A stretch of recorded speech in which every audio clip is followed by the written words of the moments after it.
Hello and welcome to Cage Club.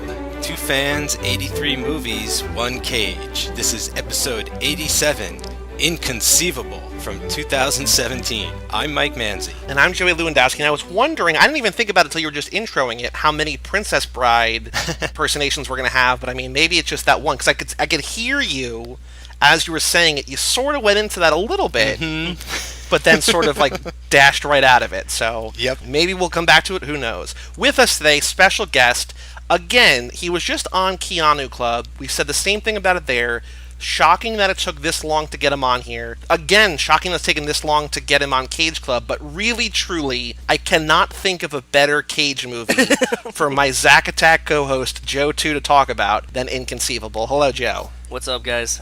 Oh, man, Welcome. I'm so stoked for this. I knew that we wanted to put you on a Cage Club podcast, and I don't remember if I read the synopsis about this or just saw the movie and the poster. Whatever it was. The poster sold me. There was a twinkle in this movie's eye where I was like, oh, this has to be one that Joe is on. Because right off, like from the jump, this is a slightly higher budget Lifetime movie. It's exactly what it is, yeah. Look at the poster, dude. The poster is her holding a knife. Yep.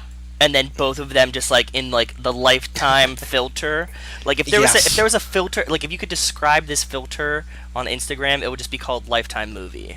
Yeah. Well, really, the only thing that separates it is like the brief nudity, pretty much. Yeah. Otherwise, you cut that out. And some language and some violence. Yeah. Like it's basically the violence is everything on point. you want a Lifetime movie to be. Yeah. It's sort of like how you watch Twin Peaks from the early 90s and you're like, okay, like this is really cool and really good.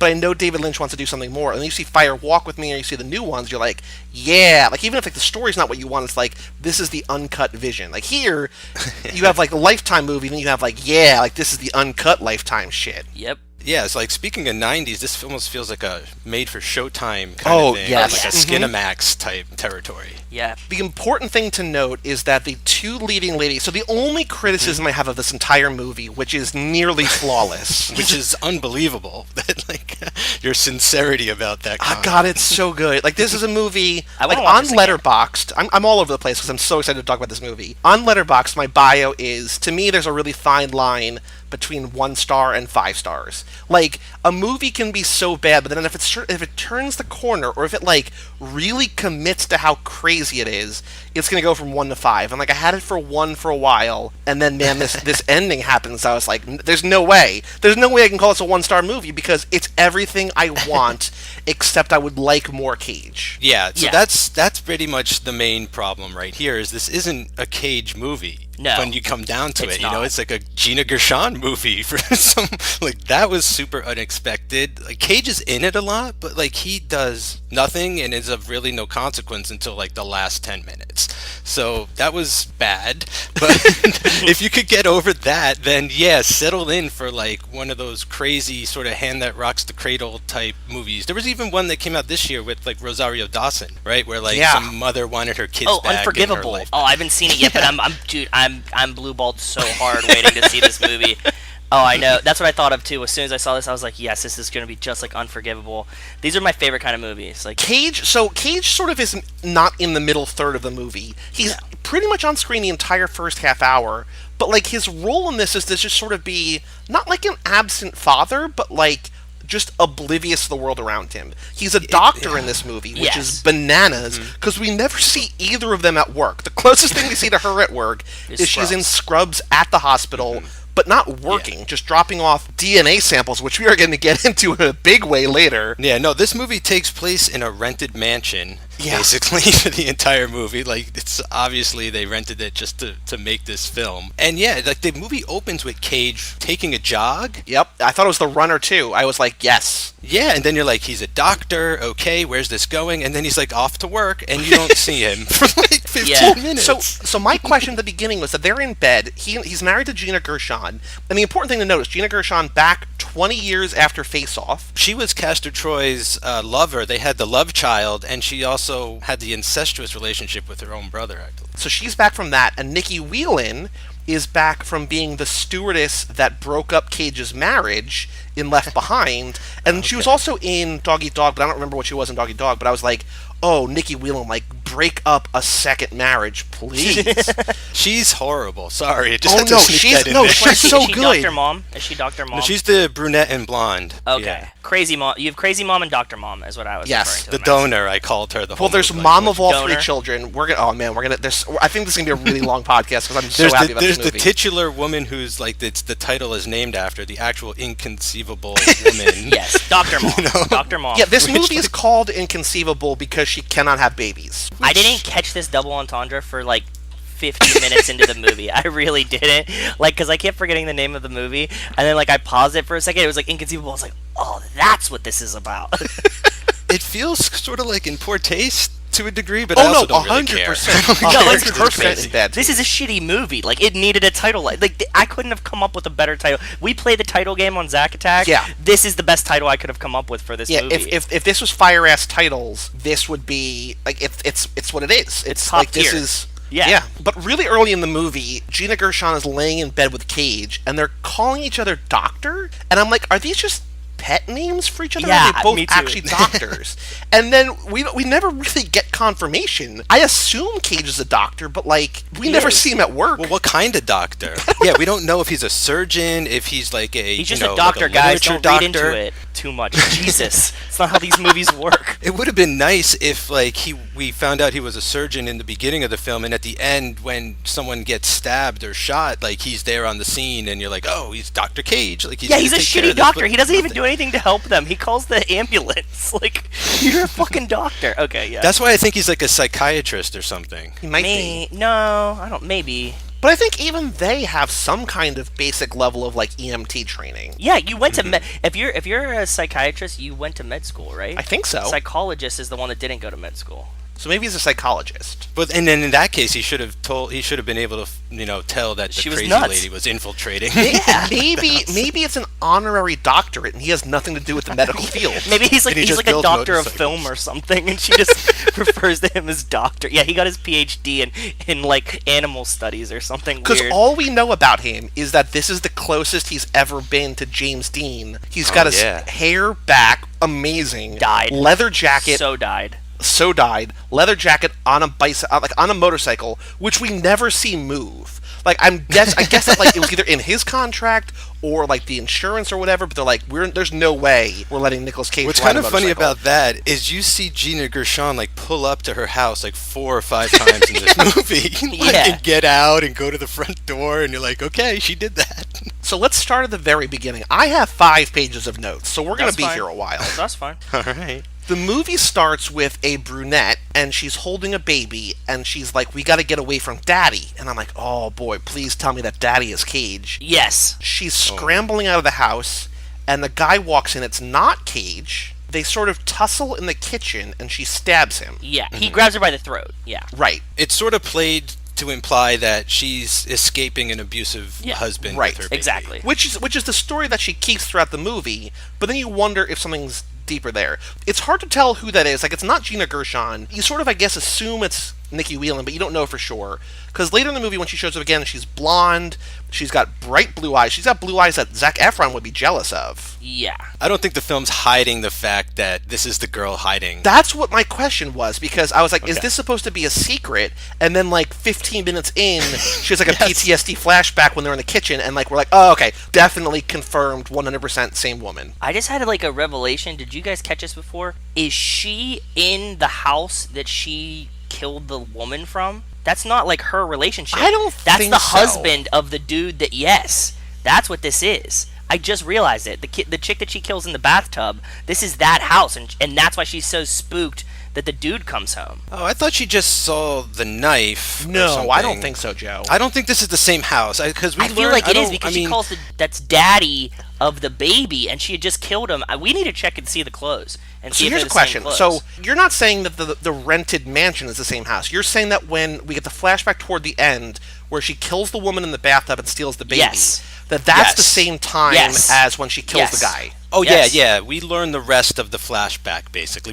Okay, so Oh, that's that's all the the same same timeline. timeline These are is two different things. revealed. Because I was thinking there were two different things throughout the movie until right now. No, yeah, they're related. Those are the parents. Yeah, see, she comes, are the she parents grabs the of the baby, she girl. comes downstairs, the husband walks in of the woman that she just murdered, and that's why this goes down. Yep. See, you didn't know it either. Yeah. No. Oh, you guys didn't. I mean, I thought it was. I mean, not obvious, but like I thought they were. No, I was sort so of, consumed by everything else going on in this movie. I that, thought. like, Okay, I was actually following it because I was like, if not for anything, this movie kept me guessing. You know, Yeah. I will give it that. And then I was having to sort of put the stupid pieces together. Okay, so in the world of this movie, she's never had a relationship with a man, no, this is a fake, made-up abusive relationship. Just discovered this when we were talking. which fits in Right. with the narrative that we see, but it's not actually the truth. Yes. Wow. Correct. Yeah, like because you know what her MO turns out to be that she is a donor. She's like an anonymous donor for women who, you know, can't get pregnant like herself. And she checks up on these women, and if they're not raising her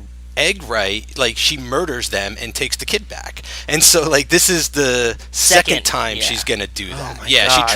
she tracks down Gina Gershon after killing the first parents and like, you know, taking that daughter and raising She took her a for, little like, bit of 3 or 4 sabbatical years. too. She spent about 4 years in hiding. Yeah. And then she comes after the second one. But she had all their addresses, so like I don't know how the fuck it took her so long to find the next whatever. But yeah, doesn't matter. Oh my God. But I love that MO. Like I think like if this was only in sort of better hands, it might have worked like really well in a mainstream film for that to be a big reveal of the killer. I just Why feel are like you they're making this sound like this didn't work very well?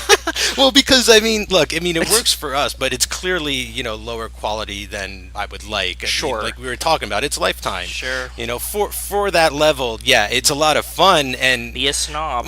I will, I guess. I mean, I'm still a little bitter that Cage is just sort of like in the peripheral of That's this fine. entire film. So getting past that is going to be hard for me. It's okay. I mean, if we were only going to talk about his performance, this would be like a 3-minute episode, I feel. But I'm more than happy to indulge in the rest of this lunacy. So I think I want to share. What are you gonna do? You gonna keep going with the movie, or are we gonna sidestep? No, we're going to sidestep for a second. Oh Now, damn. this Okay, because movie- I have a really good point when we get back to the movie. This movie was directed by this guy, Jonathan Baker, who I don't know who he is.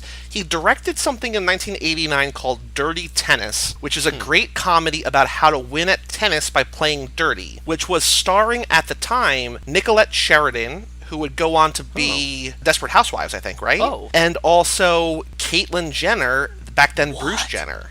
What? So this is the only thing this guy has ever directed. Fast forward to 2017, actually to 2016, a little actress named Lindsay Lohan Yes. Oh. goes Yes. to Sundance and announces this film and says she's going to produce it and star in it. This film. In this movie? This movie, Inconceivable. Oh my God, Oh, that's she the only would way have this been could have been better. amazing in this. I know. Then this movie encounters all sorts of issues. By the time the movie was originally supposed to come out, they hadn't even finished pre-production. So they hadn't even started shooting the movie yet. Where are we at in Lindsay Lohan's life in this timeline? Is what I have. This to is ask. a year or two ago. This This is pretty recent. bad, yeah. So this is still It's- pretty bad. yeah. I don't know what her status is right This now. is when she's like so like this is when she sort of created this like what she called like her world accent, where she like Oh, yeah, the wacky amalgamation of every accent around the world, and she That's talks right. like a really weirdo. Yeah. Well, Mike, I don't know if you caught it, but there were 2 Zac Efron movies out of like a span of 3 that Lindsay Lohan was supposed to star across from him. Insurance on both movies were like, we can't do it. Yeah. Like, there was the boating movie, Wow. Charlie St. Cloud, and then one other one. But this was in like this was in the pinnacle of like wrecking cars, Lindsay Lohan. This isn't Right, like this is, like, world fi- accent yeah. Lindsay Lohan. This is like before that. Like this is like 5-10 years ago. Okay. This is a year or 2 ago. Then last September, the director, Jonathan Baker, tweeted, Lindsay Lohan, I fought for her to the very end. Sadly, the studio has the final say, and they just did not want to go in that direction. So I love this world where Lindsay Lohan announces this movie. The director's like, fuck yeah, I'm on board. Lindsay Lohan as this crazy killer. And then the studio's like, no, you're going to cast Nikki Whelan instead. Oh man, it's too bad because like know. that's the central role, right? Like it's almost like a trick film where it's like a reverse Psycho, where almost halfway through you're like, wait, the main character is like kind of this interloping woman who's the villain, and it's kind of neat that way. And if we had Lindsay Lohan, like all the baggage she was carrying with her, like in personal life, Oh, would yeah. have translated great to this role. And just to see, like, you know, no offense, but to see like a crazy person like play like a crazy person would be Yep. really authentic, and It would like have been incredible. it would have elevated this, It would have especially been across from inconceivable. Gershon. Inconceivably good is how good it would have been. So I wanted to drop that in here. So because I do think Nikki Whelan plays this crazy part great, but I would have loved a return to form for Lindsay Lohan in something other than like I Know Who Killed Me, or what was that movie directed by Bret Easton Ellis, the one with James Dean, the porn star? Oh, written by Ellis, but directed by Paul Schrader. Yeah, what was that movie called? The Canyons. Right. I want because she was at one point like she's great in Mean Girls. She's really good in things. I want her back, and like this could have imagine Lindsay Lohan and Cage acting like oh man, I'm so Definitely upset that we didn't get that. But still, that said, I think Nikki Whelan's great in this. Yeah. She's okay. I don't know how you could be any better in terms of the crazy. I guess it helps, right, that she's not going to win any Oscars for this. Like, I feel like she's just, I don't know. I feel like Gina Gershon understands what movie she's in. Like, I buy her. I don't feel like she's. Wait, you don't think actress. Nikki Whelan knows what movie she's in? I think she's embracing the crazy. Yeah. I mean, no, not that she's not embracing it. I don't know. I just get a different vibe off her. Like, she's not trying to hide like that she's crazy to anybody, really. And I don't know. It's just my hang up, I guess. Like, but that's I feel bad for Gina Gershon. I don't feel bad for Nikki Whelan, because Nikki Whelan's like, I'm going to own this. Yeah, I'm going to make this the best possible situation I can right now. No, I think it's fine for the character. Don't get me wrong. Like, I love the character. I don't like the way she's playing. I think she's giving too much away. Like, that's why I don't see how, like, Cage and Gershon are picking up on that she's insane. Your right problem off the bat, with this whole movie is that you don't watch enough Lifetime movies. Or you don't talk to Joe enough. Yeah. And, like, get a real sense of, like, what movies really should be. Yes. How we should judge the Oscars. Genuinely, along with The Book of Henry, this has been one of my favorite movies to see this year. Like, I know it's bad, but it's so much goddamn fun. You just turn your brain off. You don't have to, like, worry about anything in this movie. It just fucking, you know what's gonna happen, and then it takes you on some weird twist, but it brings you right back to what the fuck you thought was gonna happen. Yeah, I love it. I love everything So about many of my notes are in all capital letters, and they're just like, oh my god, what is happening? Like, okay, so here's one moment I liked, just to get on, your guys' better side. Okay. Let's get back on the bright side. So, like we mentioned, 15 minutes into this movie, she has like this flashback, and it's sort of like, oh, they're telling us that this is definitely the girl from the beginning. Okay, right, I yes. almost felt like they would save that to the end in any other movie. Yeah. Right, Like, but which I was is like, why, okay, like, this that movie works. is like, I'm so crazy that we're gonna save this we're gonna just drop this big reveal 15 minutes in. Okay, so then, like, maybe a half hour or 40 minutes in, after we find out that she's sleeping with the, like, aerobics instructor. Oh friend. god, we're gonna get into that right? way too. This scene Mommy is and me. my favorite scene in the whole movie. So she's like, Yes. meets her out in the water, and she tells her like the entire rest of the movie. Yeah. And she's like, that's really my baby Gina Gershon has. I'm the donor, this and that. Like, I'm this, like, it belongs to me. And the girl's like, that's impossible. And I'm sitting there going, this is impossible. There's no way they're going to prove this throughout the rest of the movie. Would you say it's impossible, or I would say it's inconceivable. What's even more inconceivable is the movie actually works that shit out by the end and like proves it. I'm the donor. What? They're my eggs. They're my babies. No, that's impossible. Cora's mine. And the baby that they want you to carry is mine too. You have a baby, Maddie. From my egg, but I didn't carry her. The lady in Maine did. She said she wanted a baby more than anything, but she lied. And I had to take her back. You take their baby? No. Are you planning on taking Cora too? Angela said that she would never go back to work. If I wasn't there, who would be taking care of Cora? A complete stranger. Baby, you need help. No. I'm sorry, Linda.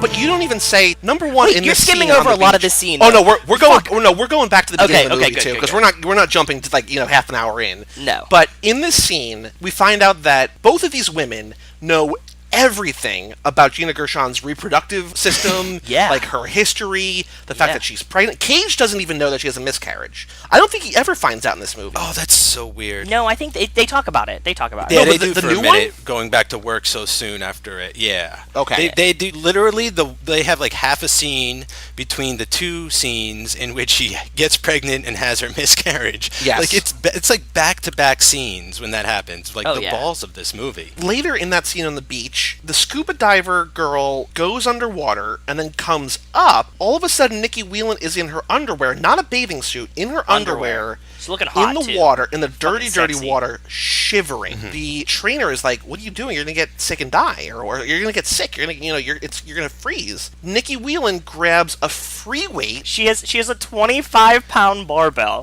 that She's hiding it under the water. And clocks the trainer in the temple and kills her. Yeah. Like, why though?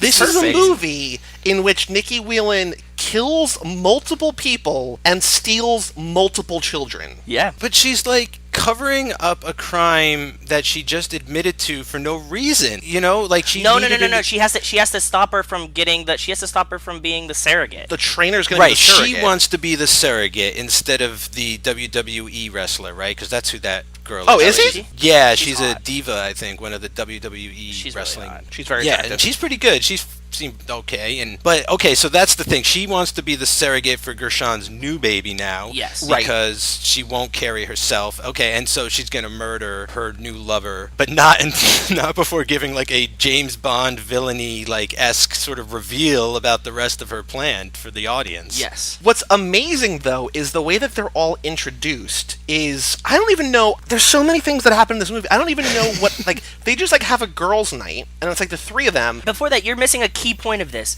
When Nick Cage is describing Purple Rain for no fucking reason, can we just go back that? Can we just start back there? I was going to come back to that at the end, but yeah, in the very... So this is 5 minutes into the movie that there's this line where this is the motorcycle From scene. nowhere, from nowhere, he walks Well, out of the purple's house his and he's favorite- like talking about Purple Rain. Well, yeah, well, I mean, purple is his favorite color. Mike is right that, like, the actor Nicolas Cage's Oh, favorite really? favorite color is purple. Yeah, so I feel like he snuck that in because he has zero dialogue for the rest of the movie. For me, Purple Rain is actually a song about fatherhood.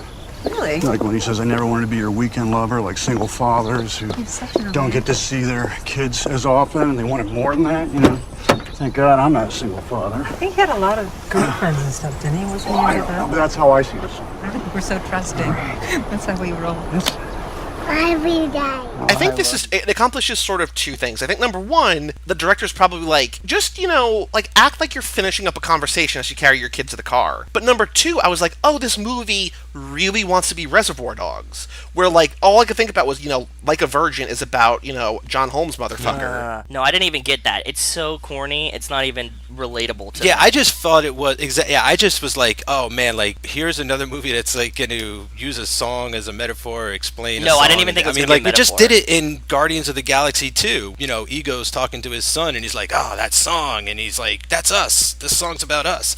I was like, oh man, like even this movie is going to sneak in a scene like that. Except it doesn't. No, he just wants to talk about Purple Rain for a minute. Yeah. It's just a conversation. Yeah. It's so good. I want to be that cool that you just like somebody's like, you know what? Pretend like you're having a conversation. You're like, Purple Rain reminds me of fatherless children, and you're like, what the fuck?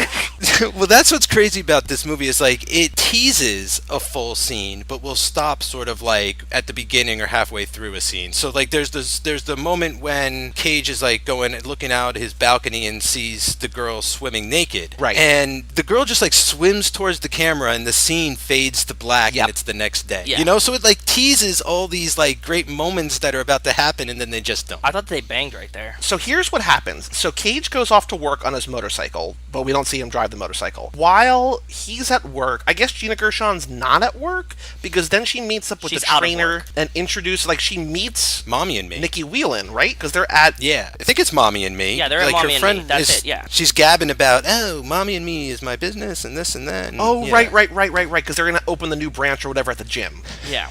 Nikki Whelan had just moved to town with her kid. And she's taking creepy pictures of both daughters, and she's like, I'm gonna steal your daughter's soul. and that was kind of weird. Yeah. That was a great introduction line Yeah. for her, though, Gina Gershon.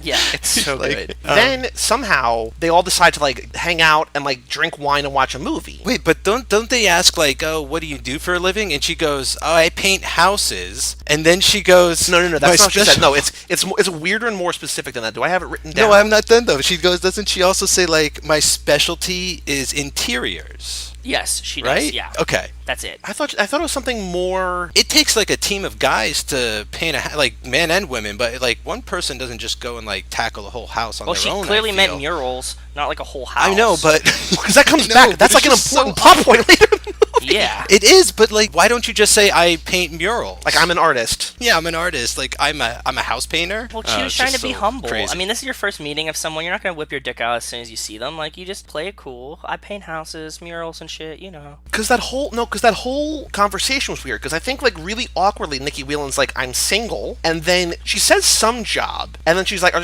she says something like, you know, oh, I don't do much or whatever. Then she's like, oh, then I paint houses, mostly interiors, or like it's this weird like string of lies, but it's the truth. Like it's weird. Like it sounds like she's covering things up, but she's actually an artist. Yeah, it's like half truths, right? She actually admits that there was like an abusive incident or something. Like she doesn't deny any questions, but she doesn't come outright and say like it was her husband or like she kind of lets people assume things about her that Right. she wants them to. And they all go back to watch a movie, and Cage comes home from work, and the three women are asleep on the couch. By the way, if I came home and there's fucking 3 hotties sleeping on my couch, I really thought that was going to form into an orgy. I really did. Because that's what Like, the movie's he like setting looks up. at them and he's like, oh, what was The going movie on is setting here? up that Nikki Whelan is going to fuck Cage and Yeah. like Right. break up the marriage, and that never Yeah. even comes close to happening. Oh, so upset about that. Cage says, "Who's that?" Because he knows the trainer, but he says, Yeah. "Who's that?" And Gina Gershon says, "Oh, that's Katie,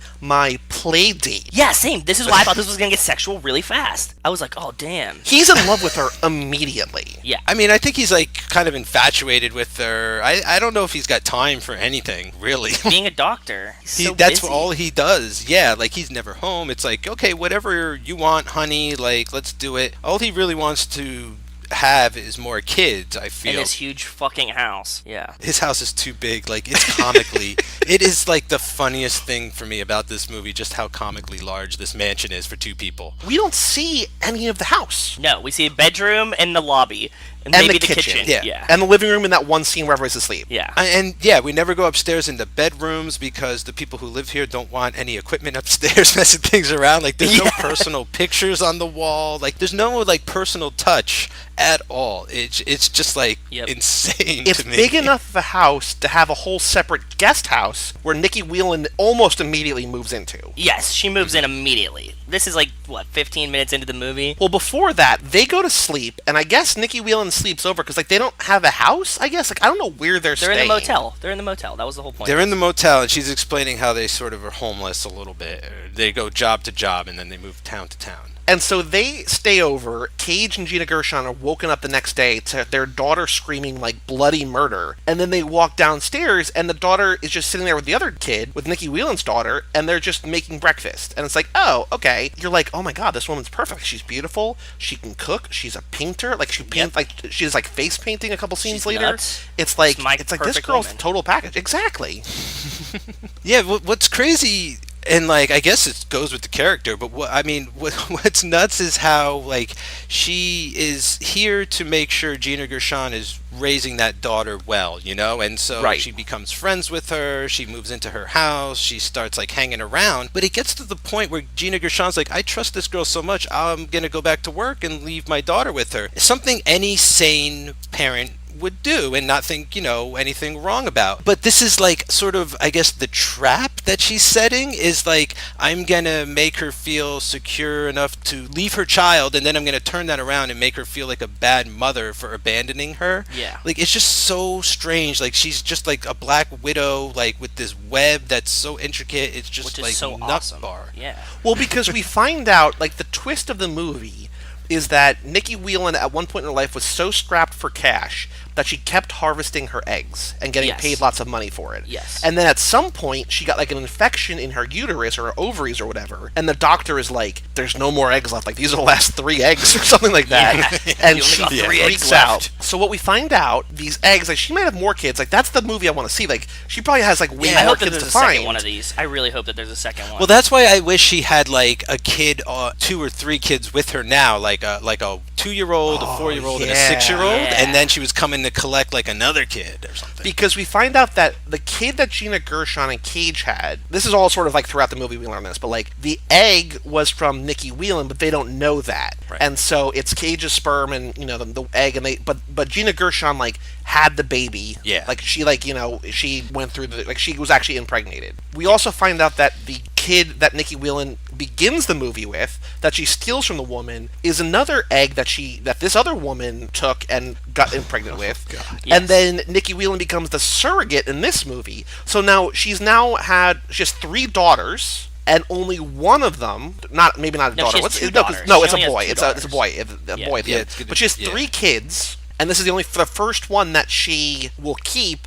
But like her plan sort of goes from being like making sure that the kid is raised right to maybe stealing the kids. Then I feel like at some point her plan is to gaslight Gina Gershon and make her think she's crazy, and then like marry Cage. Yeah, she definitely wants Cage by the end. Yeah, I agree. Yeah, It's absolutely. amazing. She's just trying to I mean- take her life, take her place in this world. My head is spinning. Like as you were talking, I had like 2 things nailed down I wanted to say, but now they're just like jumbled into That's nonsense. as simple as I can explain it too. Yeah. It is. My God. So then we also in the movie find out that Faye Dunaway, Oh, Cage's mom in this. legendary. So I like in all these She's awesome. movies that we're seeing, right? Like we have some pretty amazing parents for Yeah. Nicolas Cage. We have Faye Dunaway in this, and then back in The Trust, we have Jerry Lewis. So like we've got Oh, like yeah. great actors for his parents. Michael Caine played his dad in Michael The Weatherman. Caine. I'm like, why is she in this movie?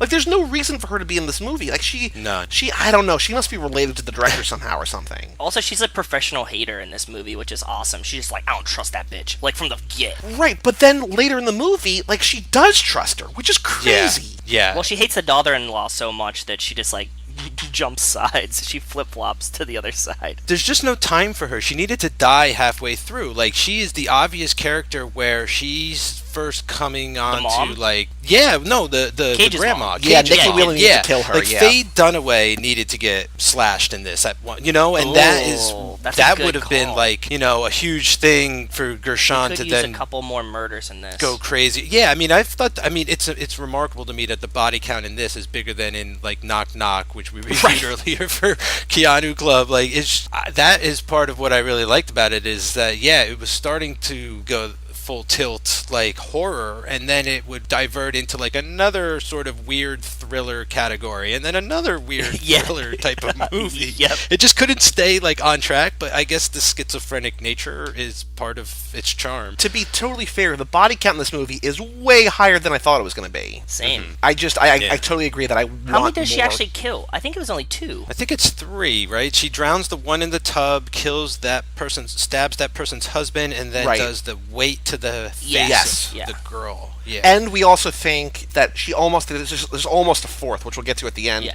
Because I still don't understand the ending, but I love the ending. Oh, well, I could talk it out with you. So Faye Dunaway is like a really protective mother of Cage, hates Gina Gershon, but also really hates Nikki Whelan. And like she's the only one who sees through the bullshit and is just like, wait, so you just found like a stripe. But like she casts it in a way that like, yeah, this is a bad idea, but it's 100% Gina Gershon's fault. Because she's like, you just found a runaway and you decide to like let her move in and like raise your kids. Yeah. And they're like, yeah, I mean, like, he's just like, yeah, like they're best friends. I'm like, wait, best friends? Like, I think that's like the exact words. Like, how are they best friends? Although this movie does have a couple scenes in a row when Nikki Whelan's pregnant, where like from scene to scene, I don't know, 3 months pass? Yeah. Right. She goes from, like, Yeah. barely knocked up to, like, where, like, she's in a bikini, you can barely see she's pregnant, to, like, 5 or 6 months pregnant, like, invisible belly, to, like, about to give birth. And, like that's in, like, 3 minutes. It's like, what Yeah. what is And happening? that brings up a lot of questions about the timeline of this movie prior to her becoming the surrogate. Like, how long was she staying in the guest house? Like, how long was she having that affair with the trainer? You know, like, was there possible, like, her and Cage, maybe they did fool around? You know what I'm saying? Like, we don't see any of that, but we don't know necessarily how much time has been jumping around, especially when it's made clear later during her pregnancy that we're just going to skip half of that pregnancy Yeah. and just, like, jump to the end of it. And it's like so much could have been conveyed over that time. Just give us a montage or something. Time is a flat circle. Oh god, so there's a line that I wrote down. I don't remember who she's talking to. I think she's telling her history to Nikki Whelan, because this is still on the first page of my notes. And she says, "You want to know my secret?" This is a quote. "You want to know my secret? I'm lousy at making babies."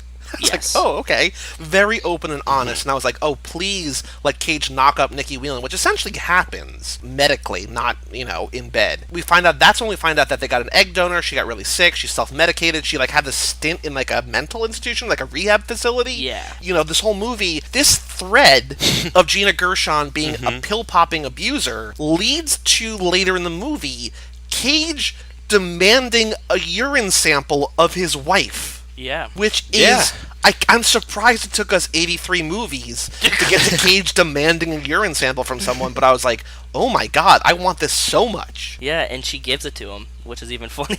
Yeah, because she's got nothing to hide. What blows my mind is of all the threads, it's her pills that come back later. Like, Right. she's going to get them crushed up in her carrot juice and dosed and, fall asleep on the side of the road to no consequence whatsoever. Just Yeah. wake up, 2 hours later and drive home, to a surprise party where Cage has a tease of an outburst where he starts to, get into this big epic rage, and then, the scene just fucking ends. Yeah, it's just so strange that is the main weapon that's going to be used against her to discredit her, and Right. people are going to think she's crazy because she had this past, and it's one slip up that she never even slipped up, but that's going to be used against her. In this movie's defense, it throws all sorts of shit at the wall and somehow manages to, come back on most of it. I don't Yeah. know, not necessarily, in great ways, but, there's not a lot of threads that they introduce that don't pay off, which is astounding considering how many things happened in this movie. Yeah, the main thing to me that I was challenging this thing to was that speech in the water before she clubs the girl with the weight, and it's that better happen, and by the end of this movie, there better be enough sort of crappy logic to prove what she's talking about. Right. And again, I can't believe they actually fit those pieces together were all I cared about, and that's what happened. I also don't quite understand the ending exactly. I could seems talk a it out little with you guys. ambiguous, I but we'll got get it. there. Well, I also want to say quickly, as an interruption, this is also a movie. In that scene where she explains her whole plan, leads to a scene where Gina Gershon is Googling surrogate mothers who take back their babies. You see her on the laptop, oh I my missed god, is that. this a thing? Oh, it's so good. She does a couple Google searches. I feel like that might be from the guest house, or she's watching over her shoulder, and then she falls asleep and Cage walks in. No, she's not Googling that. She's Googling the house address, trying to find her house. She Googles a lot of things. Okay, Okay. that's a different scene, but she does Google that. But another time when she's Googling things and falls asleep, and Cage walks in, and he's just like, "What are you doing here? Why are you sleeping here?" He's just a ghost walking through this movie. So Gina Gershon says that she's lousy at making babies. Next scene, she's pregnant. Next scene, she says it's happening again, and she has a miscarriage. I like to call them spicy pregnancies. She had a lot of spicy pregnancies in this. Oh my god. That's what I was describing this movie to Rachel, and I called them. She has a spicy pregnancy. She faints. Baby's gone. Spicy pregnancy. It's after this. I think it's pretty much after she has the miscarriage, and I guess she's in this emotional distress. This is when Nikki Whelan moves in, and Faye Dunaway is I can't believe you're doing this. Well, she was gonna get a job in Colorado, and she says, "No, don't get the job in Colorado. Just come live in the guest house and be my housekeeper, nanny." Basically, live here for free and just take care of the kid. Yeah. Faye Dunaway's you're crazy, and then it feels like that night that she moves in, Cage is drinking a drink and looking out his window, and he sees a topless Nikki Whelan taking a dip in the pool. I was not expecting tits, by the way, and I'm so happy we got them. always makes every movie better. I was also doing some amateur internet sleuthing, and I was like, is it, like, I would have felt so bad for her if this was, like, her nude debut, but, like, she's been naked in a whole bunch of other things, so, like, this is Okay. just, like, par for the course of Nikki Whelan. Okay, cool. Which also makes it crazy that she was in Left Behind. That she's, like, this, like, so willing to get naked actress, but for her to get cast in that movie, like, alright. Although I guess she does get cast as a sinner, so maybe that's why. Maybe that was earlier in her career, and she did the nudity after that, perhaps. I don't know. We also find out at this point in the movie, this is not necessarily an important plot point, but we find out, I was trying to figure out where this took place, and there's Ohio license plates. Yeah, it kind of looks Okay. like Pittsburgh. You're right. I'm from Pittsburgh. It looks a lot like Pittsburgh, but I think it's just like the rivers and the bridges and stuff made Right. it like Pittsburgh to me, at least. But yeah, you're right. Ohio license Which makes plates. at least it makes at least 2 of the last 4 Cage movies, along with Dog Eat Dog, take place in Ohio, which is Oh, Interesting. yeah. I guess Ohio must have like Atlanta or New Orleans, tax breaks. Yeah. Yeah. It did look familiar from some of the aerial shots, but I couldn't quite place exactly where we were. Gina Gershon comes home from work. We never see either of them at work, but at least we see her come home in work clothes. Yeah, in And scrubs. Yeah. she doesn't find anybody, and she hears music playing, and goes to the guest yeah. house, and sees Nikki Whelan on top of someone. I instantly thought it was Cage. I thought it was Cage so bad. So does she. It's, yeah, you're supposed Yeah. to think it's Cage. Gina Gershon, like, sees her, and Nikki Whelan sees that she sees her, and, like, Gina Gershon runs off, and, like, after she finishes, she goes in, and doesn't say who it is. Yeah. But she just says, like, Right. oh, no, like, it's not Nick She Cage. mentions... No, she says, "Were you mentions, worried that it was it's a girl. woman or something?" Yeah. She's like, "Were you Right. were you She like reveals- surprised that it was a woman?" Yeah, and at that point I was like, oh, maybe she doesn't want Cage, but maybe she's trying to get rid of Cage and wants Gershon and, like, Ooh. wants to do it that way. And, that's where I was going. That's what I mean by this movie, at least it kept me guessing, because it just changes course, like, every scene. Yeah, it's so wacky that you can't expect what's going to happen. This is why I love Lifetime movies. Like, you see it coming, but at the same time, it could be any possible option of the 65 that you're playing out, because nothing is inconceivable. Here were my notes for that scene. Gina Gershon comes home, can't find anyone, music playing in the pool house, then in all capital letters, please be fucking. Then I wrote, yes, they are. Holy shit, I love this movie. But was that Cage? No, it was a woman. Holy shit, I love all this. So, like, that's sort of my train of thoughts. And, like, that's, like, one of, like, 4 or 5 of those kind of, like, I can't control myself while I'm watching this movie. Like, this is a movie, Mike, that if we saw this in theaters, I would have been standing up and applauding because I was just, like, so... Like, this movie would never be in theaters. But, like, It is in theaters. Is it? It's playing in Manhattan. I Oh wasn't my going to God. take, like, the hour drive or anything, but, I mean, it's out there. I mean, we could go on a little field trip if you guys want to. Oh, my God. Yeah. Yeah, the quote is, oh, you thought it was Brian? Oh, honey, no, never. I love you. Yes. But then you think that it might still be Cage. I guess she says it's a woman, but, like, you never see who's in bed, which I'm not sure why you don't. I'm hoping it still was Cage. It's because the very next scene, she's at the beach with the girl that she was sleeping with and goes, she knows we're sleeping together. Yeah. So, like, the question, like, the movie only cares that the audience knows the answers. Like, it doesn't really care which character knows the answers at any given time. It's like, I just want the audience True. to be aware at this point. Not necessarily Gina Gershon. She can, like, go screw half the movie, basically, and she's not going to really, like, know the full truth anyway. But, like, I don't know why Gina Gershon just didn't run off and then, like, have Nikki Whelan roll off and, like, we could have seen that it was a woman. I mean, I know that they tell us the next time, but, like, you know what I mean? Like, it's No, just because they an want you to odd keep choice. guessing, so there's always a hint in your head that it's still But keep could have guessing been till the Cage. next scene when they reveal it? No, No, well, like, no, because Joey, it it's- still could have been Cage. I still Oh. believe it could have been Cage, Yeah. even though she said she was banging her too. It still could have been Cage. Yeah, that's the thing. I feel like they're trying to play out the rest of that scene from Gina Gershon's point of view of, like, oh, she's screwing my husband, even Right. though she comes out and says, oh, that was a girl, this and that, whatever. Like, that's the white lie Okay. cover-up, and Gina Gershon's buying it to make herself feel better. The audience is like, oh, she was fucking Cage. He snuck out the back. And then Okay. the very next scene, it's like, oh, no, she wasn't. No, I still Like, she was believe telling even the after truth. that scene that she was still fucking Cage. Oh, you still Yeah, thought... there's okay, still no. there's still a chance in my head that she fucked Cage at that moment because he just Okay. saw I her was naked. full on- He just saw her tits. Yeah. They made like this weird like he was like, oh yeah, and you know what I mean, like in his head, and then yeah, I think he might have fucked her there. I do want to point out that we have not been using the Cage Club approved terminology of compromising. It's been a while. It's been since a while Cage has to had sex in remember. the movie, but yeah, Quadruple compromising. space. Quadruple I mean, space it's for just been a Sack Attack. while since we've done a Cage Club too. I know, but feel he was also like not I'm compromising forgetting. anyone in Arsenal or Army of One. Like, it's, or Snowden. Like, there's been a lot of movies since, like, there's been sexual chemistry between anybody on screen. Yeah. But then we get Cage and Gina Gershon starting to compromise. But then we cut... So they're at home in bed together, and then we cut to the beach where the MMA or the WWE or whatever, the WWE woman is just jogging on the beach and her tits are bouncing. It's like, whoa, like, so we cut from like a really Yeah. boring sex scene to like a beautiful woman running on the beach. Yes. And then that's the whole scene where like they talk about Murder, how they're in yeah. love with each other, and then the whole plan, and then that's when she murders her. The infamous beach scene. Yeah. Beach back for in a Cage movie. He's just not on the beach. Yeah, he's not there, but it's still very pivotal. Before Nikki Whelan kills the woman, I don't know, like, what's the actress's name or what's the character's name? I don't know I don't know I any have no character's idea. names in this movie. She's just, yeah, same. I don't know. It might be Kate. Nikki Whelan says, "I'm the donor. They're my eggs. They're my babies." And I was like, "Oh yes!" Like that's like Academy Award winning, crazy. And I had right this. there. I had the same reaction as the girl on screen, which was, "What? Like you got to be crazy, girl." And then, so what's crazy is that she leaves, and then the body washes up to the docks or whatever, and she's in a different bathing suit. Oh, is she? Oh, I didn't notice that. The one I that didn't she catch was that wearing when either. she died was was like like this a red and bodysuit. black. Yeah, this Yeah. red and black thing. And then I remember when a she dress. washes up, it's all black. So I mean, there's a chance Oh, that like it was like a vest she put on. yeah, it was like a scuba, like an underwater, like to keep you warm. Yeah, so it must have come off. It's the same kind. No, what? Oh, maybe. Maybe she took it, she put it on, and then that's how she stayed warm to get back because she was so cold. Yeah, just like in Charlie St. Cloud. Exactly. This is such a Zack Attack movie. It's amazing. It is. If Zeph was in this would be the perfect. Oh God, who would he have played? Oh God, he would have been the pool boy. They needed to create a role for him. Yeah, you know.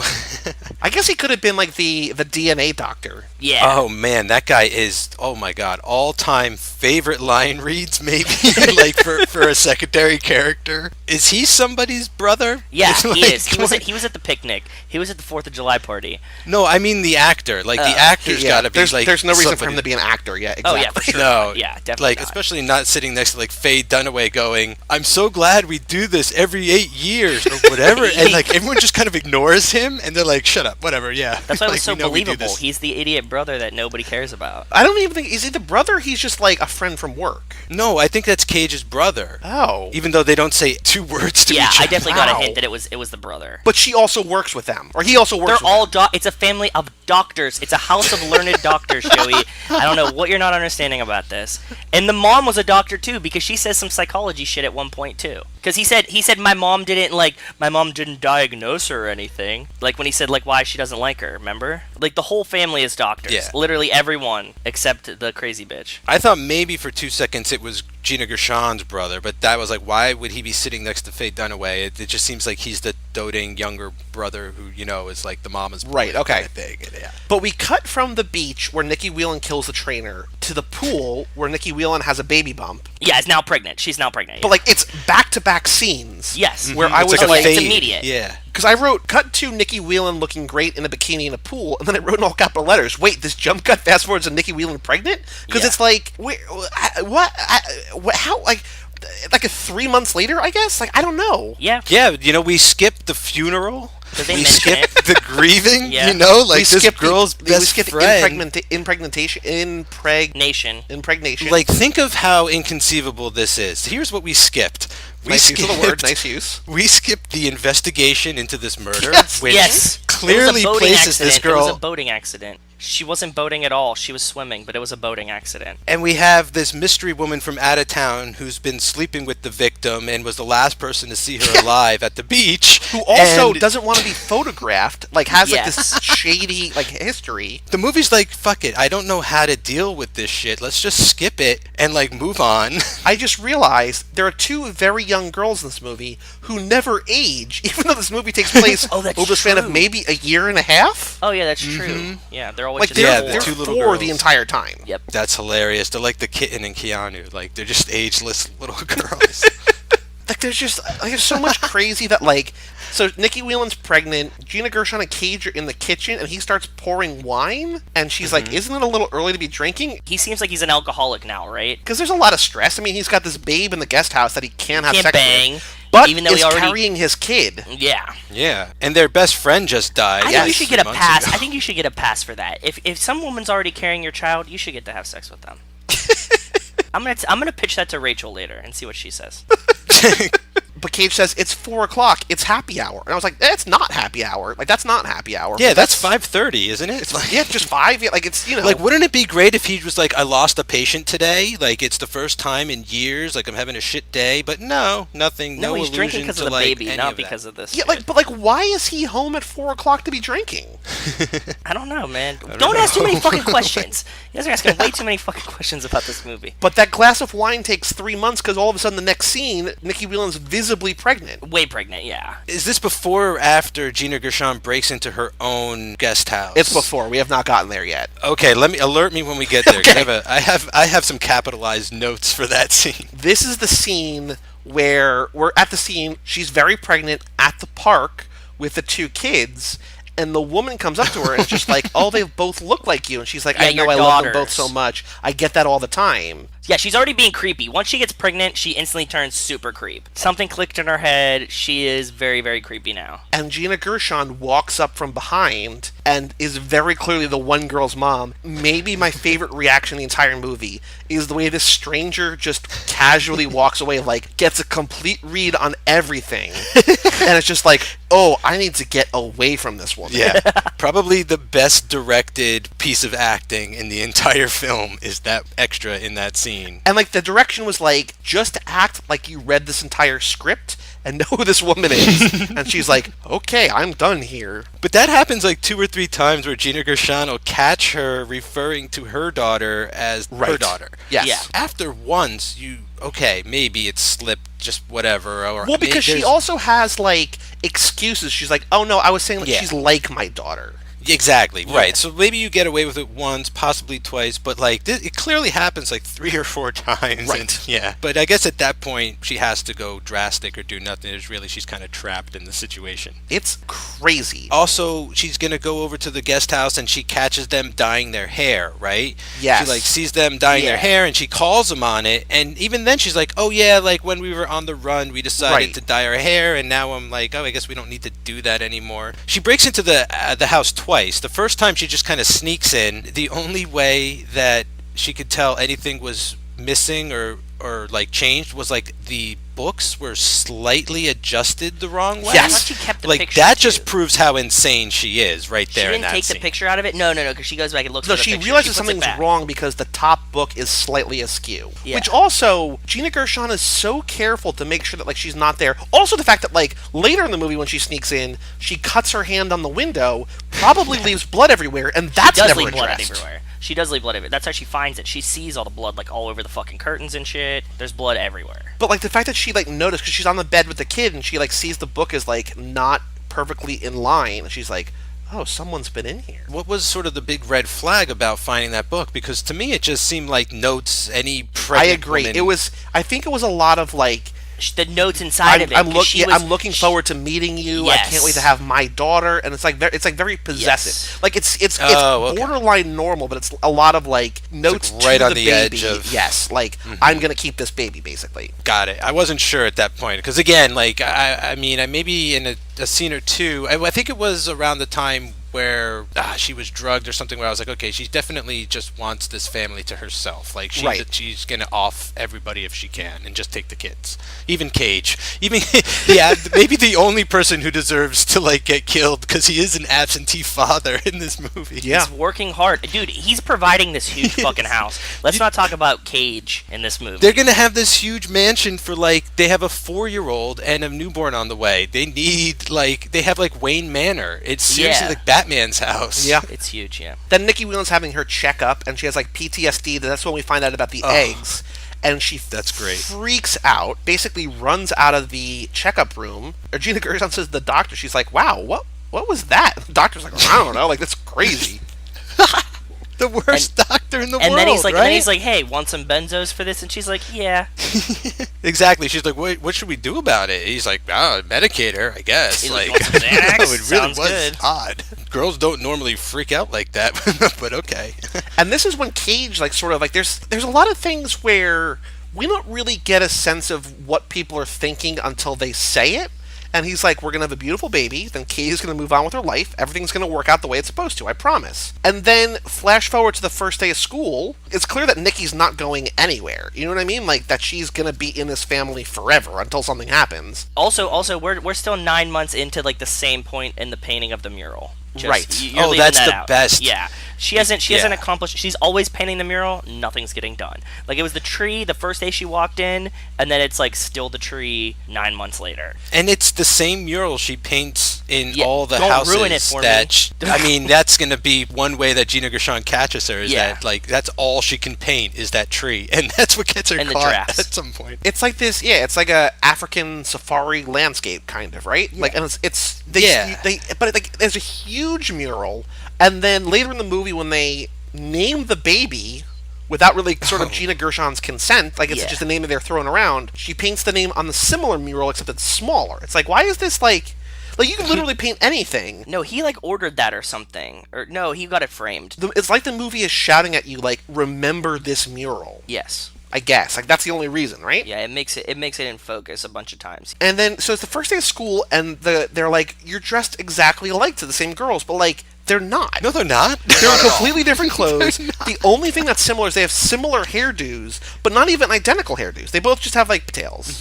And they're like, oh my god, you guys are dressed exactly alike. Nikki Whelan's daughter says, Mommy said we were sisters. And then Nikki's like, I said like sisters, silly. And Gina Gershon's like, this bitch is crazy. And that's when we get the hair dyeing color. Okay. Because that's when she says, what's Maddie's natural color? She says dark brown. And Gina Gershon's daughter's like me. Like, yeah, of course. Like, exactly. Would it have been cool? Like, I don't know. It might have helped. I thought it would have been cool if they had the, like, maybe twins play those girls. Yeah. But, like, they had different colors and they belonged to different parents. Yeah. But, like, oh my god. Like, at the end of the movie, you're like, holy shit, they're twins. Like, obviously they're from the same egg or whatever. Like, that could have been an interesting thing. But I guess the movie is really not concerned with those types of details whatsoever. No. These girls don't even age, so. No, they don't. They do not even a little bit. Then Gina Gershon is talking about, this seems to be the straw that breaks the camel's back. That they're at that dinner table, and Nikki Whelan's like, well, so you're going to take maternity leave, right? And Yes. Gina Gershon's like, no, I don't. Why? Like, basically, why would I? Like, I'm Yeah, not you're a giving surrogate birth. mother. I'm not like birthing it. Yeah. Yeah, I'll be around, but like, you're going to give Right. birth, and you're going to nurse it, and you're sort of the housekeeper or whatever, a little bit. You know what I mean? Like, I'm going to be like its mother, but like, you're going to take care of that. And Nikki Whelan's like, oh, I cannot believe this, and she like storms off. But like, Cage is fully behind Gina Gershon, which is cool. Like, there's not like a divided front there. You know what I mean? Like, Yeah. he's still not doing anything in this movie, but I feel like his actions, for the most part, are pretty understandable. I mean, what could they really do? They can't not, have her carry the baby to term or anything. Like, they are somewhat stuck, but I always felt like Cage was always behind Gershon 100% when it really came down to it. Like, he is like in love with his wife. I mean, I even feel like at the end he has a chance, right? Like, he has the chance to sort of go to the dark side and doesn't. And, we can go deeper into that at that point. And I guess it's through all this stress, mostly, sort of self-imposed from Nikki Whelan, or like, that Gina Gershon let this woman into her house who's now like ruining her life, that she almost has a relapse. And Nikki Whelan sees it. I think that like switches a light switch in her brain, which is like, oh, this is how I'm going to get her. But here's the weird thing about, like, Nikki Whelan is off book at this point, right? Like, she has, usually she's just a nanny or whatever, but this seems like the first time where she's gonna, like, get pregnant for the family and all this kind of stuff, and it's like, what did she expect, I almost feel like she should have waited until the baby arrived to ask if Gina Gershon was gonna do maternity leave, because getting upset at that sort of exposes, her true intentions. Is like, Right. I'm gonna do whatever I can now to keep this baby. And it's like, you would have had a much easier shot at that if you had just waited for it to be born before bringing up all this stuff. Well, like, I do wonder if, because I feel like she does cycle through a few different plans, and I really wonder if, like, at this point, maybe she still has hope that, like, the 3 adults and the 3 kids will all live in that big house together forever. Like, I feel like that's the goal at one point. You know what I mean? Like, Yeah. I don't know if that's this point or if she had sort of pivoted to, like, I need to possess these 3 babies. I feel like that might be, and then that's sort of when she's like, oh no, like, Gina Gershon's a bad mother. She doesn't deserve the kid that I'm having. She doesn't deserve the kid that she has. I'm going to have this baby and take all 3 babies. Maybe. I don't know. Yeah, I think it's also around the time where Gina Gershon gets deep into Sherlock mode and starts investigating and, finds that website, Amazing Possibilities, and sees the mural on the ad and goes in, does break-in number 2 and leaves the blood trail and digs deeper and gets the DNA of the cups, and she's really on to her at this point. We can't be having that. We gotta drug her carrot juice, and maybe she'll run herself off the road. We gotta throw her a surprise shower, and so she exposes herself as a nut in front of all of their trusted friends and family. I think you're right, Joey. She must have a Rolodex of plans, like plan A through D through with and it just and keeps nuances. going. Yeah. I think audibles I think and all the kinds of first things. plan has to be, I want to be near my daughter. I have the one daughter. Well, okay, so I guess it depends on how many kids she has out there, right? Because she's... I wish we found that out. Right? Like a checklist that she had been through or something. Because, if these are all the kids in the world, I think plan A is be near these kids.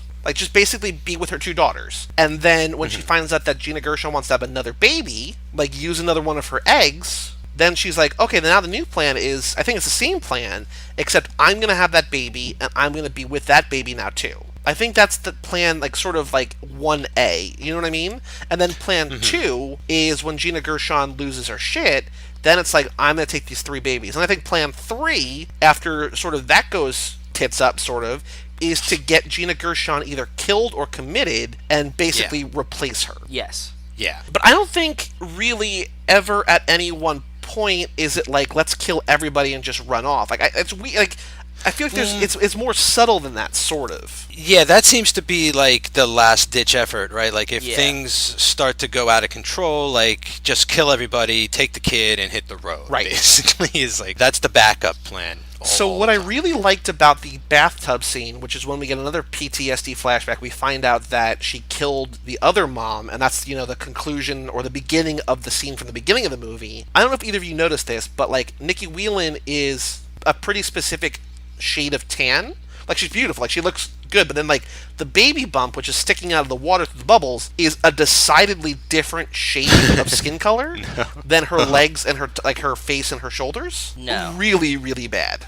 No, I didn't notice that. I didn't catch that either for whatever reason. Maybe I was just sort of tuning out for some reason. Well, because I was watching it because I was we might get some more Nikki Whelan nudity, which we didn't. But then, the baby bump is so visibly, out of the water. You know what I mean? Yeah. I don't really know when to bring this up, so I'm just going to ask you guys now and get it out of the way. If you are sort of getting a donor egg from a facility and it's anonymous, will they knowingly give you eggs from the same woman twice, even though it's anonymous? Yeah, they can. They definitely can. They could do that? Okay, because that seemed they like a mighty it. big we coincidence. do this at the lab all the time. So what you do is they get a number, so she's 1B or something, and you're they know she got 1B last time, and they're well, there's another egg from 1B if you want that one again. Oh, so there's even an increased chance that you will get it from the same woman the think second you time want around. You can right? ask. Yeah, you can ask. And if if they already went through the screening to be we want a mother that's they have all the qualifications This, and all that, the white yeah. and whatever, then Okay. But I also feel at the same time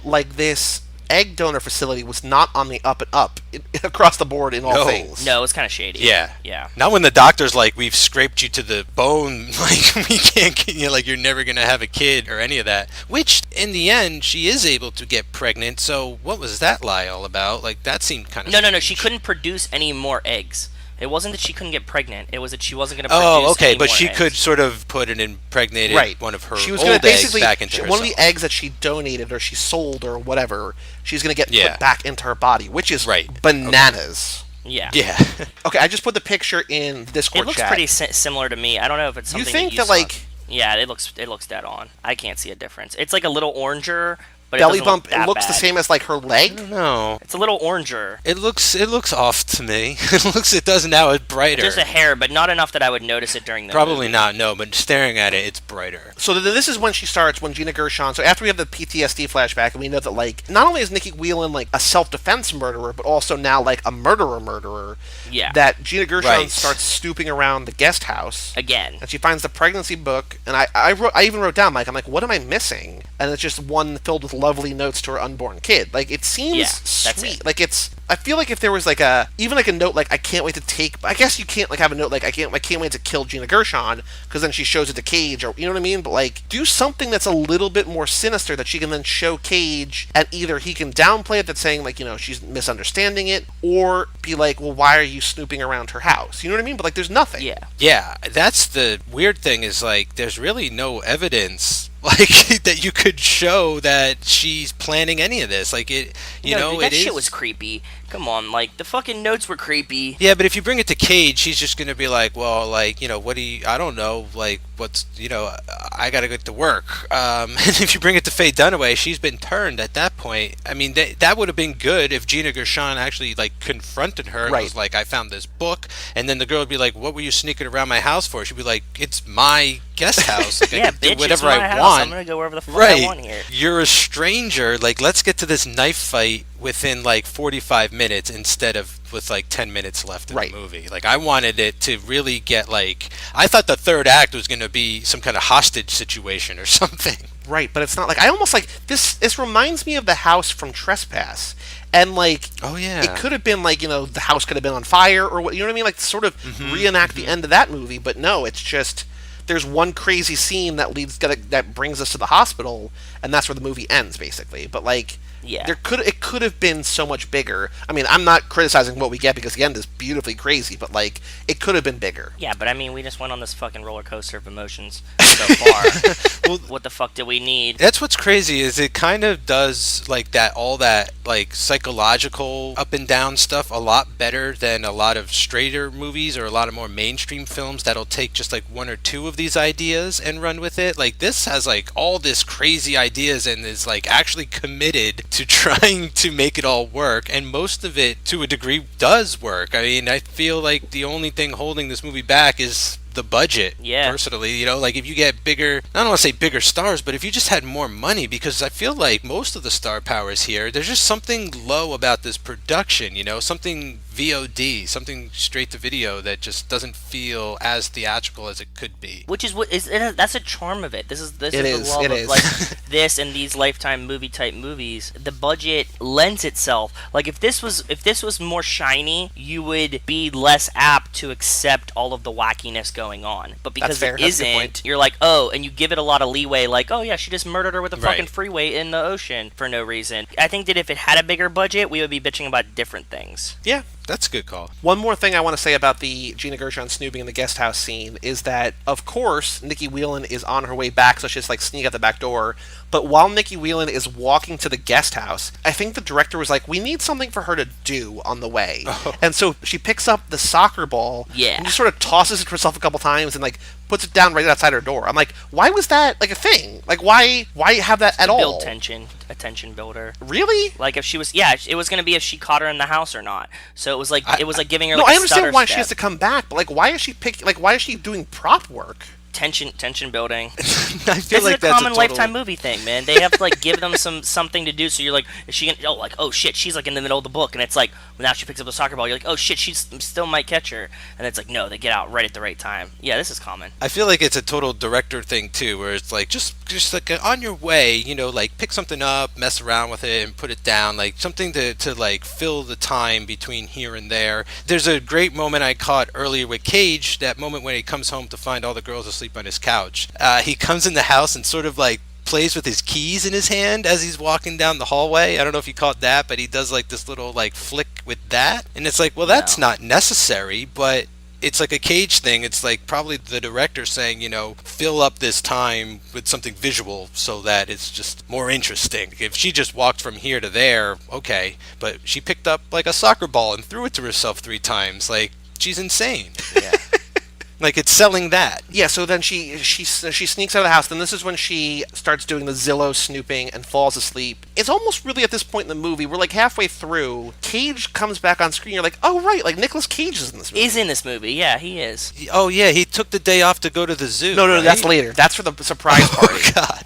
Oh, I'm skipping ahead. This is just when he comes through and he's just like, he says, and I quote, "Why aren't you sleeping in the bed? What are you doing?"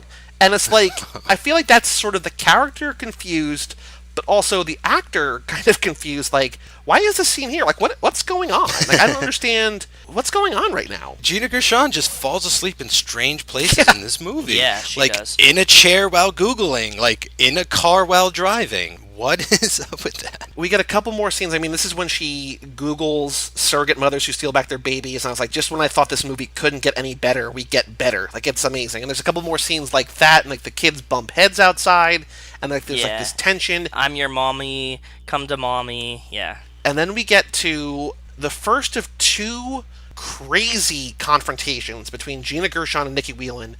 2 scenes back to back, spread out by a minute, that are just amazing. Just one, I think, like in the kitchen maybe, and then there's... Oh, this is after she comes back drugged, right? She wakes up and this is... No, this is before the drug. Oh, this is when she's making the drugged... No, this is before that too, right? I think. It's even before that? This is like, I think, so the kids bump heads outside, right? And they go inside, and she's like, I'm going to put Neosporin on it. But like, there's, what are you going to put Neosporin on? Like, I don't, like, they just like, they bumped heads. No cut. Yeah. Gina Gershon says, you're not her mother, because I think Nikki Whelan's like really mothering the kid. Yeah, this is the drugging the carrot juice scene. But no, because it's not though yet. It is.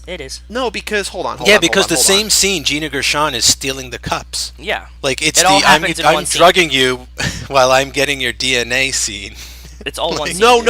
I promise you this is not yet, because I promise you. They have this confrontation, and she says, you're not her mother, and then Nikki Whelan goes on this whole thing about, like, when was the last time you ran her a bath, brought her to school, did all this, blah, blah, blah, blah. What the fuck was that? It's okay, baby. Mama's here. Nothing. She's not your daughter. Are you okay? You're a little... You keep acting like she's yours. Okay, that's just stupid. But come to think of it, when was the last time you ran her a bath, took her to school, or gave her breakfast? Are you kidding me? I'm working. That's why I hired you. That's why I pay you. This is your job. Yeah. To raise one of your kids and carry the other. How fucking dare you?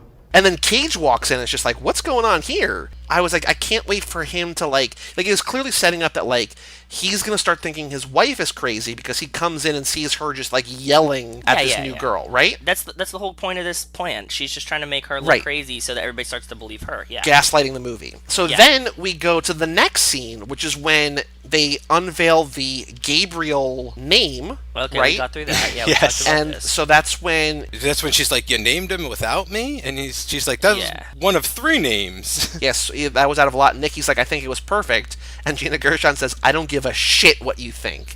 And then Faye Dunaway's there, and Faye Dunaway's even just like, whoa, like, let's calm down. Like, this girl's, like, sort of good, right? You picked out a name? Baby, we did, remember? No, sweetheart, that was 1 out of the 3 that we discussed. I think it's perfect. I don't give a shit what you think.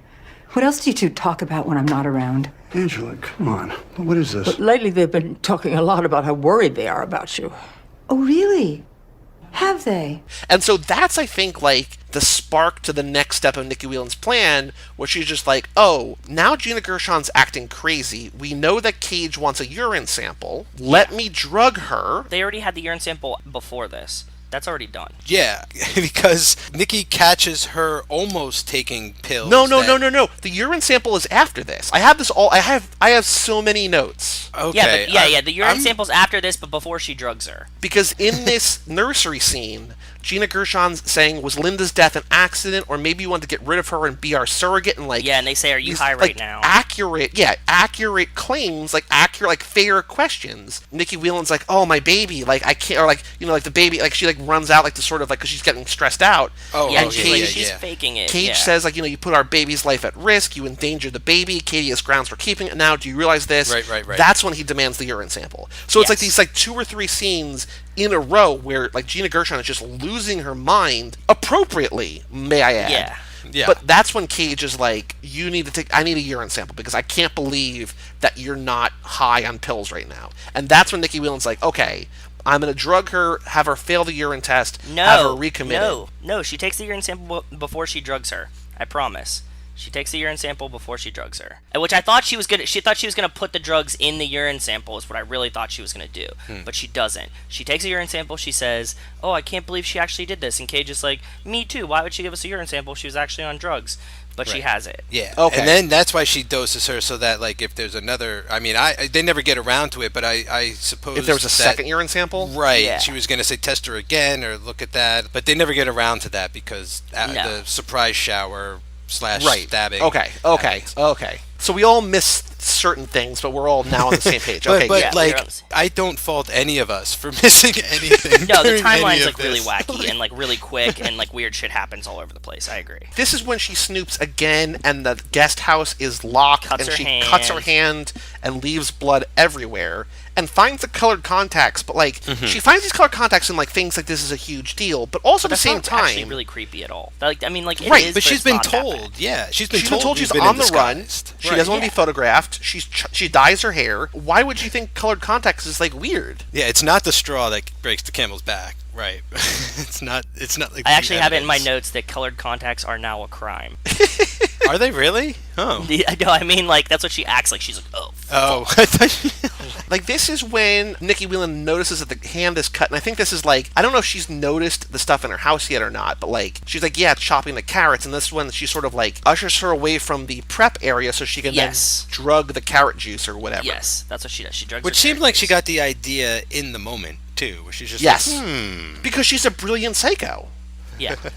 Yeah, she is like a mastermind. Yeah. So she is. meanwhile, what we have not mentioned is that while Nikki Whelan is doing this mastermind drugging plan, Gina Gershon has called Nicolas Cage's brother and is like, I need you to run a DNA sample. She's like, will hair work? And he's like, I need the root, baby, or whatever. Like, he's just like, Yeah, I he need says something like, I something- need like a deep yeah. sample. Which she should know if she was a doctor, like she You would trained, think. right? But then that's when she takes a glass from, I think, her daughter, right? And also She from takes Nikki two. Whelan. Yeah. She takes the daughter's glasses. She takes the daughter's juice glasses. Yeah. And she brings them to the lab to get tested, and that's when she also has the carrot juice, and that's when she passes out while driving to no consequence. I don't think she was actually driving. I think she was in. I think she was in the parking lot. She's like all barred out. By the way, No, she's No, driving. she was like driving and pulled Yeah. over to the side of the road, or Oh damn. And then she wakes up an hour and a half later. like not even a cop knocking on her window or anything. No, right. She's a white lady. She's a white lady driving an Escalade. She took a nap in a car seat. She's fine. But did you notice how awesome the camera was for like the Zen? Like I'm really barred out right now, and like Yeah. all of a sudden the camera's like woo, like really loopy. I liked it. So before we get to the party, we skipped the whole call with the egg donation place. But we talked about it a little bit. Well, just that she starts investigating. Right, Yeah, she starts got investigating. deep Google's, she finds the name of the place because she finds like a folder right in Nikki Whelan's house. Yes. Amazing possibilities, right? And she calls this place and she sees that the landscape is the same one in the background of the egg donation video. So like Yes. the same thing she's been painting, whatever. But she doesn't freak out. Like I don't think she notices that, even though we noticed that. And then there's this really Yeah. crazy No, phone she call. asks. Doesn't she ask? She asked her at the end. She asked her at yeah. the end. Okay. But she's not freaking out about it yet. She's trying to find like names or information or By the way, whatever. if you're a doctor, you would know that they can't give you the name of your donor. so Exactly. I She don't know still why the tries fuck- anyway. Yeah, she Yeah. still tries anyway. But then she doesn't get the name, but she gets more information because she's like, could you tell me the name of who painted that thing? And the woman on the phone could have just said, oh yeah, like it's Nikki Whelan. Doesn't have to like admit anything about like who that was, but she could be like, I can't share that information. She's one of our patients. Like, that's more information than just saying Yeah. a random name. That's confirmation. Yes. That's confirming. Yes. Because if she had just said the woman's name, then it wouldn't be implied that she's a donor because Right. I've given you her identity. Exactly. But to say that, oh, the person who painted that is one of our silent donors, that's just like, Yeah, that that's is the fucked. nail in the coffin for her. She's like, well, that's the lady that's painting the mural in my room. It's the same mural, and she's a donor, Yeah. and she's carrying my baby. Hi there. May I speak with Monica Wheeler, please? I'm sorry. Miss Wheeler passed away, but maybe I can help you with something? Oh, I'm sorry to hear that. When? 4 years ago now. May I ask how? It was ruled a suicide. Suicide. You don't sound so convinced. No, Monica loved life. So then she drugs the juice, does all that different stuff, whatever. This is when Cage says he's going to take a day off from work to take the daughters to the zoo. Yes. Meanwhile, he's planning a surprise, like, baby shower. Baby shower. Yeah, Yep. and you don't know how pissed I was we didn't see Cage at the damn zoo. Like, I thought for sure he was telling the truth, and we were going to see Or the zoo. I thought he was Cage actually planning a going to. party. I would be okay with that, too. Yeah, that would have been great. Like, cut back from her passing out to what they're doing, but no. I mean, we could have... This is another way... Oh, I just found out how we could do the Zac Efron crossover. At the end of Neighbors 2, he's a party planner. Bring him in Ooh. Nice. to plan this party. point. He would be able to read the situation perfectly and just roll with it, you know? Yeah. So she comes back in, she drives in, she's like, whose idea was it? This bitch? Or something. Essentially that. I don't know. In a room I'm just paraphrasing. filled with people we don't know. But Yeah. they're closest friends, right? Right. Friends and family. And then to which Cage just says at the You're top an of his addict. lungs, you're an addict, everybody out, party over. And he just keeps screaming in front of everyone, you're an addict. What are you doing? She's trying to kill me. Oh, God. She's drugged me. You tell him what you did right now, and you will not spend the rest of your life in jail. Tell him right now. Stop! She's Cora's biological mother, and Gabriel's too. What the hell are you talking Katie about? is our donor. She's our donor. Stop. Okay, everybody, look. She's trying to edge me. Or You she's are an trying to addict. Listen. You are an addict. Look at this picture. Okay, all right. That is her. Okay, That is everybody her. get out. Fine. Everybody, okay. You tell me You're that's cheating not on me Gabriel. because you cheated. You said you weren't going to take I'm not drugs cheating. anymore. You have- Out. Oh my Everybody, God. come on. We got to go. Everybody out. Party's over. Party's over. Damn it! The fact that he's like, you're cheating on me, I was like, wait, is he think Yeah, he's I know, having I an affair? thought. Yeah, But no, that's she's just cheating on him with drugs. Yeah. Exactly. That's a very weird way to say that, though. And so, like, this is suddenly, like, we're like 10 minutes from the end of the movie now, and the party's over, everybody awkward. leaves, and then they go to the kitchen, and Gina Gershon pulls a knife on Nikki Whelan. Right. In peak villain mode, Nikki Whelan unveils her full plan to Gina Gershon about, like, I'm going to take this baby, I'm going to have these babies, these are my babies, you're never going to have them. Again, she repeats the whole plan to her to another person Right. out loud. Yeah, which is awesome. yeah, she doubled downs. In case we doubled downs forgot on it. the evil Bond speech. They heard Mike saying, "We need to work this out," and she was like, "I will." And she does it later. What I also love is she goes full on scream here at the end, where she like stabs herself and like bashes her own head in, Yes. and makes it look like she's been Yes. attacked. The line, maybe the line of the movie, is Nikki Whelan says, I'd rather die than have my child raised by you.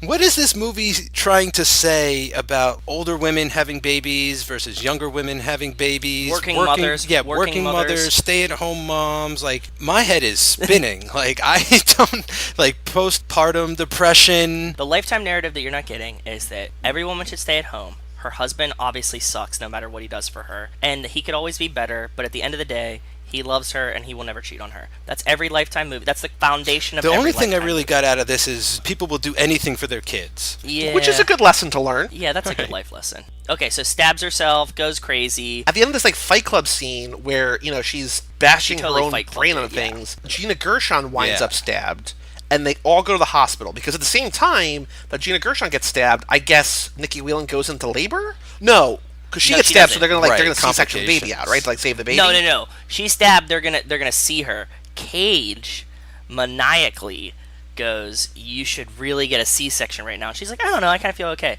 And he's like, "Nah, let's get that baby out just in case." Because we had already seen the scene where he's in the waiting room crying and says she's gone. Like, Oh, gone yeah, or yeah, something. yeah. I don't He's know, it's informed weird. that Gina Gershon has been killed. Like, she's dead from the knife wound. And then his brother comes in with a piece of paper and is like, you gotta see this. He Maury's the fuck out of this. The piece of paper that he hands him is Yes. the DNA results. Yes. But like I'm sure there's text on it, but like what he hands him, what we see is just a bunch of Yeah, numbers. what does that Like there's mean? just it's like Well, he's a side by side doctor, he can DNA. read it. He's a doctor. He knows what DNA tests look like, which don't look like that at all. But yeah.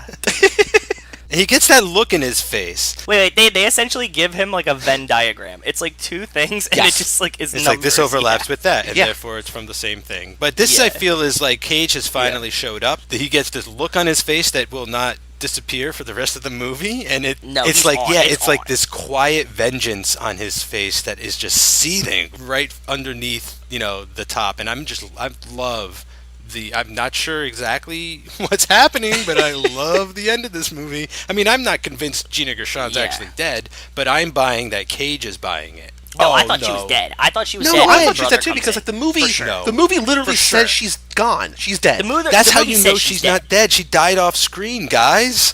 Guys, you got to see them no. die on screen. That's how they always bring them back. I think the reason that I thought she was dead was because I would also love to see an ending where Nikki Whelan is suddenly living happily ever after That's with an Cage. ending.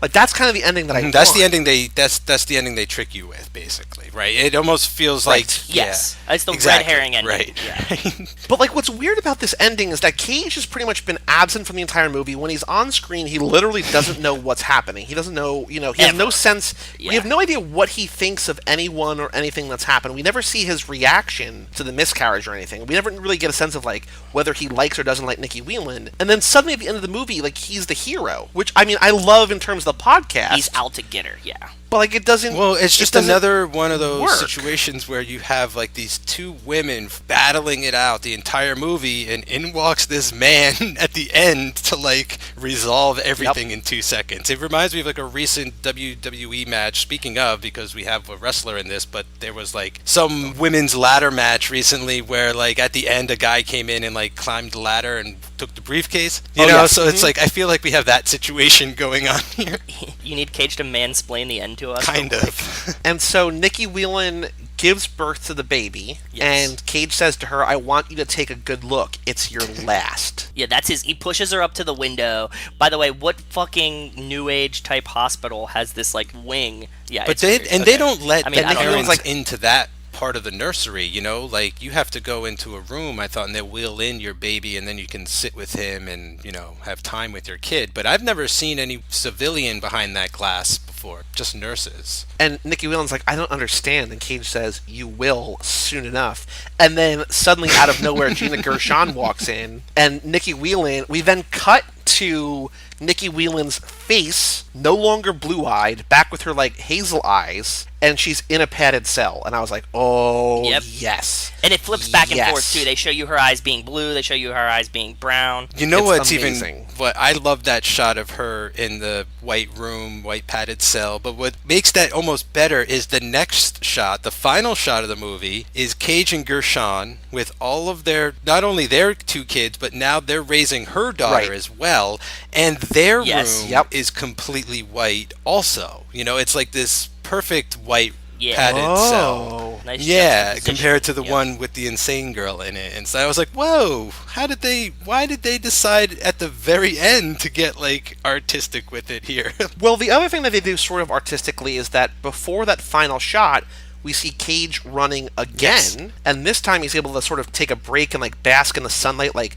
now that his house has 200% more babies, you know, he's now got 3 kids instead of 1. Now with more babies. You know, he's able to love life and sort of soak it in. And what I also do really like is that in the middle of the movie, we find out that Nikki Whelan has this locket that says like Yeah. her daughter's name Maddie and the day that she was born. And Gina Gershon's like, "Oh, what's that?" And she's like, "Oh, that's like the only thing that my ex ever got me." But then we find out that she steals it from the woman in the bathtub. Yes. So fast forward to the end of the movie when they're all surrounded by these kids. Cage gives Gina Gershon a locket with the kids in Right. there. So I was like, he's stealing everything from Nikki yeah, it's Whelan. awesome. It was a perfect. How closure the for hell me. did they end up with that other girl though? Like that can't be legal, right? Like the woman who's been terrorizing you I and carrying know. your baby for the last year is going to prison, and here's her daughter. It's like a total face-off situation, you know? Like raising, like when Travolta ends up raising Castor Troy's love child of Gina Gershon, now we have Gina Gershon and Cage raising this random girl that doesn't belong to Yep. them. Strange. Well, they're all siblings, so I can kind of play it out in my head as in like the court system would be like, well, they are all siblings. And also, the daughter has been living there all 2 years of her 4-year-old Yeah. life. So, like, I guess technically, yes, it might be the best environment for Yeah. them, but I mean, it is very strange. And also, they have a huge fucking mansion. Right, So, yeah. but the last thing that I want to say about this movie, and then we can sort of see if there's anything else to talk about, is that over the closing credits, the craziest credits, because Nikki Whelan's Oh. eyes are behind the text, gigantic. Yeah, going back I and do forth remember between that. blue and brown. The credits like box in and get real small for some reason. And then at the end, after the credits, there's a huge marquee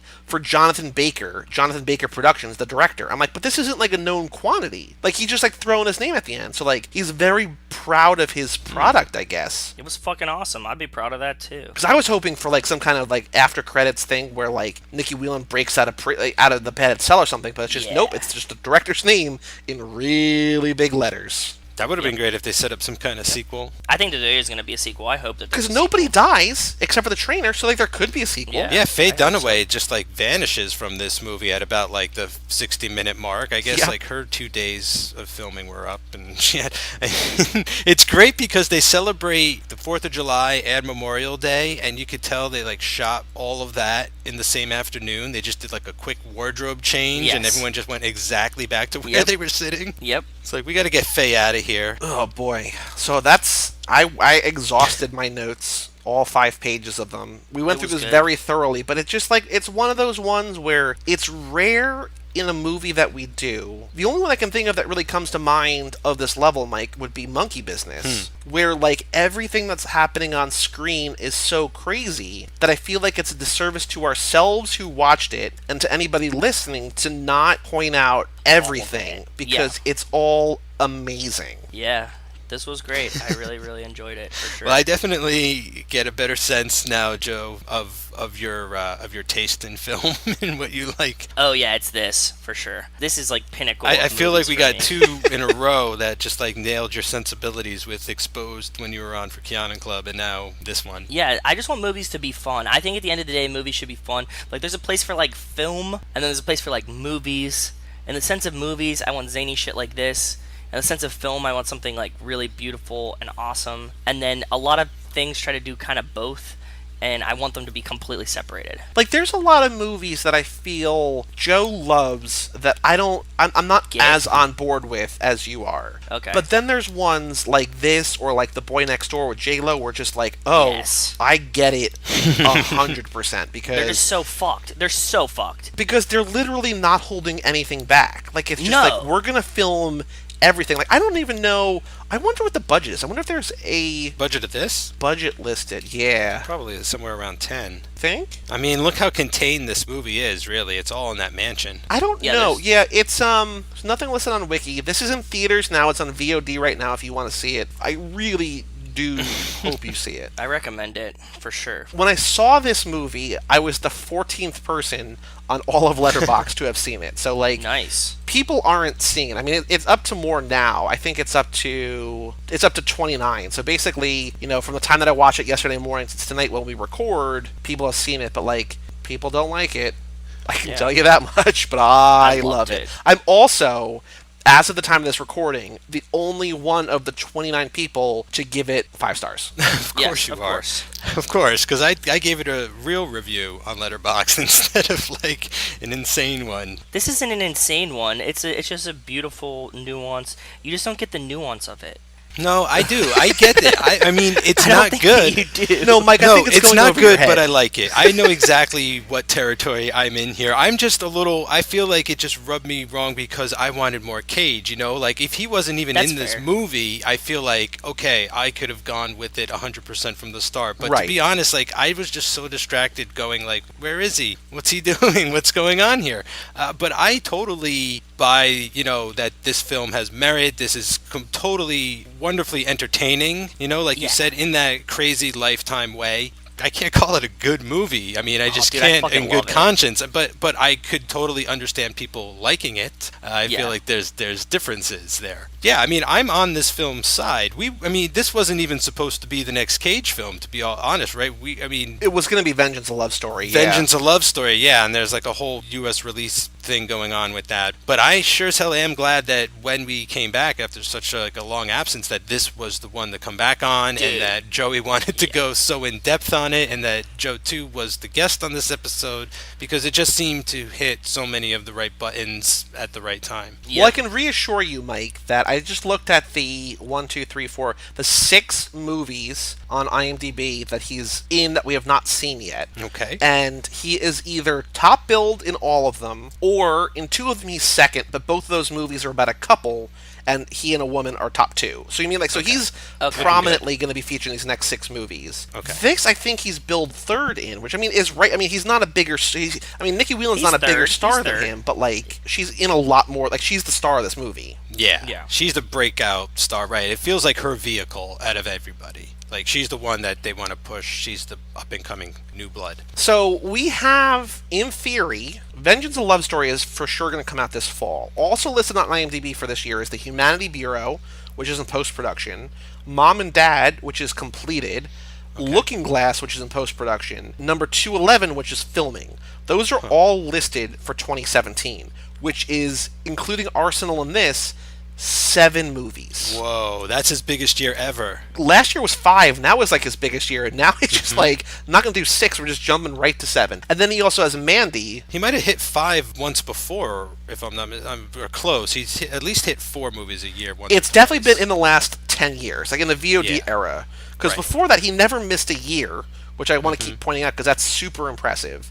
Yeah. He's never did more than like 1 or 2 in a year. And then all of a sudden, starting in like 2011, 2012... He's like the Cal Ripken of movies. Like Essentially, yeah. Never misses a game, just is always there. Yeah, so since Seeking Justice in 2011, he's sort of really turned it into overdrive.